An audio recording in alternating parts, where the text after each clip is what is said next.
In one of his aphorisms, Sri Aurobindo observes, quote, "The ego is the helper, the ego is the bar," end quote. For most spiritual seekers, the attachment to the ego personality is the great hindrance, which they must find a way to overcome. Some try extreme methods to minimize the role and power of the ego. But we must ask the question, why does the ego exist in the first place in the divine creation, if it has no purpose and must be done away with? A close examination of plant life and that of many of the less complex animals shows that they seem to live a life without individual reflection or ego awareness. In many cases, there is a hive or congregation of some sort of which each member is a part and to which each member relates its entire awareness. Ants and bees, for instance, seem to have a group existence rather than an individual life.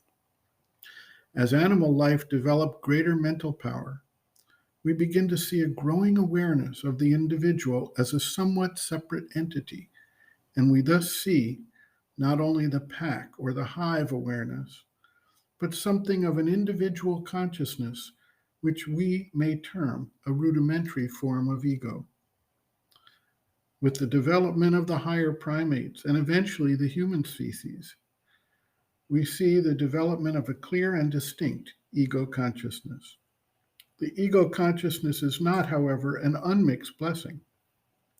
It has its drawbacks, and this leads to results like selfishness, greed, self-aggrandizement, and other forms of ego-centeredness and attachment.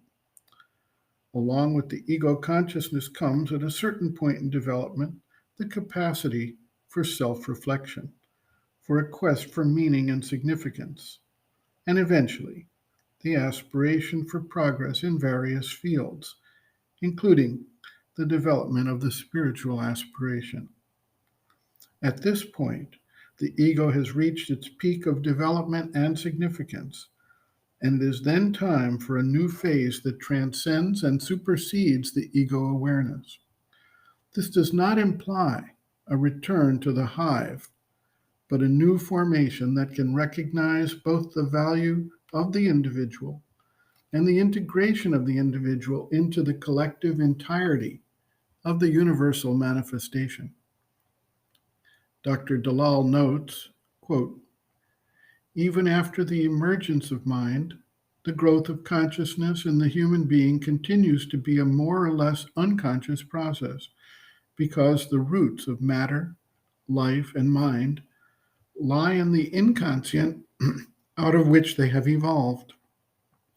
The first step for emerging out of the primeval unconsciousness is to develop a conscious ego, a separate and independent individuality. So long as an individuality has not been formed, the human being remains an amorphous entity, more or less fused with the unconscious totality of existence. It is by the development of a conscious ego, individualization of being in becoming, that a person becomes an individual.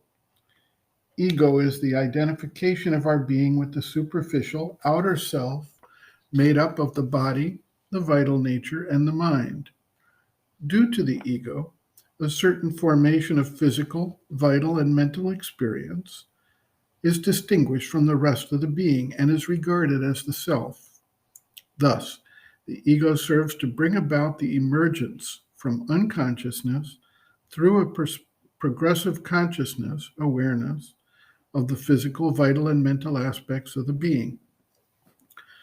Once the separative ego has been adequately developed, evolution of consciousness can be accelerated through growth in a different dimension, that which lies in the transcendence of the ego, liberation from the ignorant identification with one's superficial nature, and the discovery of the true self.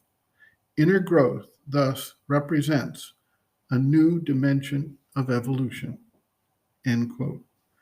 Reference, Sri Aurobindo and the Mother, Growing Within, The Psychology of Inner Development, Introduction, pages Roman 4 to Roman 5.